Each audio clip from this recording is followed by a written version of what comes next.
నొప్పులతో బాధపడే వారికి చలికాలం మరింత కష్టంగా ఉంటుంది. ఓవైపు వణికించే చలి, మరోవైపు బిగుసుకుపోయిన కీళ్లు బాగా ఇబ్బంది పెట్టేస్తుంటాయి. ఒక పట్టాన పైకి లేవలేకపోతుంటారు. కీళ్లు బిగుసుకుపోవడంతో ఉదయం పూట మంచం దిగడం కూడా కష్టంగా ఉంటుంది.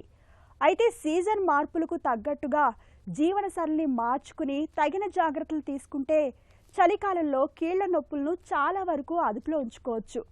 చలికాలంలో కీళ్ల నొప్పుల విషయంలో ఏం చేయాలో, ఎలాంటి జాగ్రత్తలు తీసుకోవాలో ఇప్పుడు తెలుసుకుందాం.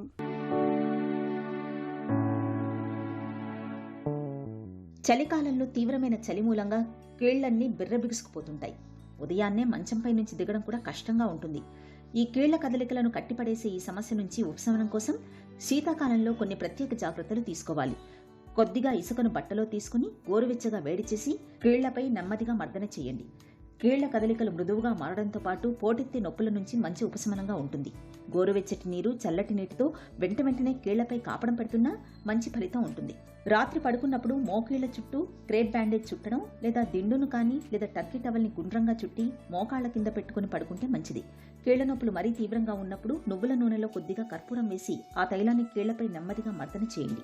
ఈ జాగ్రత్తలు శీతాకాలంలో కీళ్ల బాధల నుంచి మంచి ఉపశమనాన్ని అందిస్తాయి.